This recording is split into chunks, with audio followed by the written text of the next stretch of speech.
If someone has ever been rude or mean to you on a social media website, raise your hand now.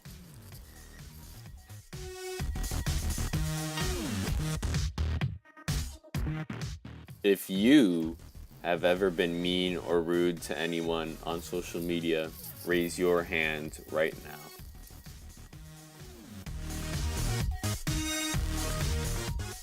If someone on social media has made you upset or sad, raise your hand now.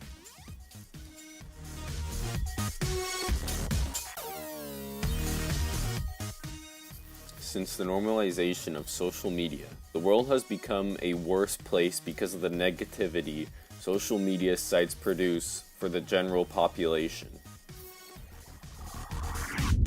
Users are actually unable to control how much time they spend online. Though it's a psychological addiction as opposed to a substance addiction, brain scans of these people actually show a similar impairment of regions that those with drug dependence have. Specifically, there's a clear degradation of white matter in the regions that control emotional processing, attention, and decision making. Because social media provides immediate rewards with very little effort required, your brain begins to rewire itself, making you desire these stimulations, and you begin to crave more of this neurological excitement after each interaction. Sounds a little like a drug, right? We also see a shift when looking at multitasking. You might think that those who use social media or constantly switch between work and websites are better at multitasking, but studies have found that when comparing heavy media users to others, they perform much worse during task switching tests. Increased multitasking online reduces your brain's ability to filter out interferences and can even make it harder for your brain to commit information to memory. Like when your phone buzzes in the middle of productive work.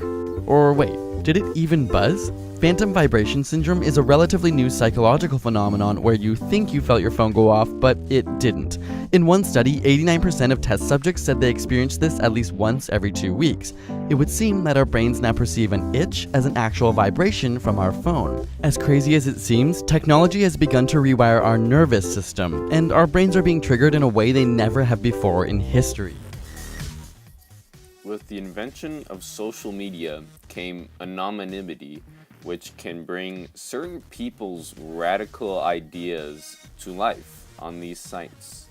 Speaking your mind has never been more simple and risk-free, and who is there to stop anyone from spreading their toxic ideas?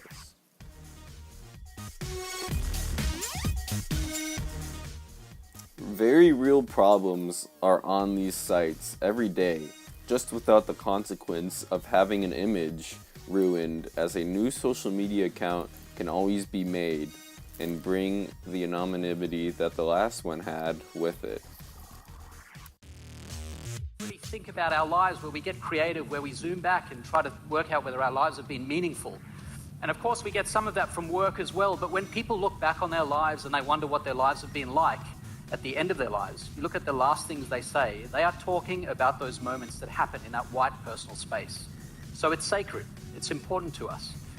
Now what I'm going to do is show you how much of that space is taken up by screens across time.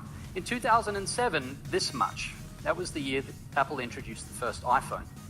8 years later, this much. Now, this much.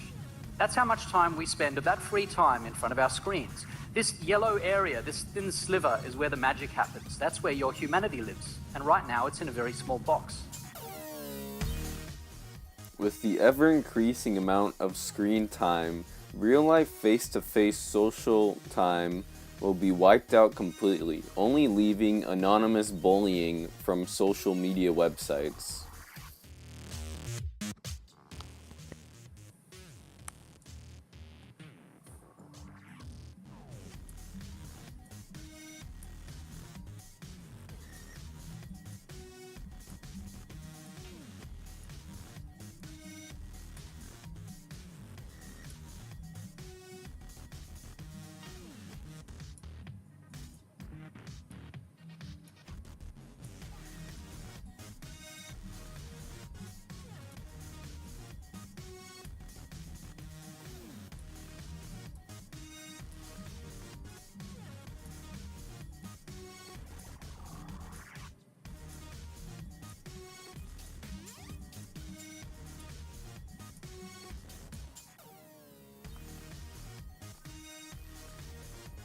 The main goal of this solution is to completely deactivate the social media account that has been causing so much trouble.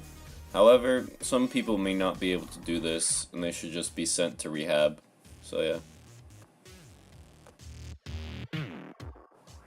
With the eradication of social media being used by addicted people, society can go on much more healthy and free of anonymous negativity. The end. Yay!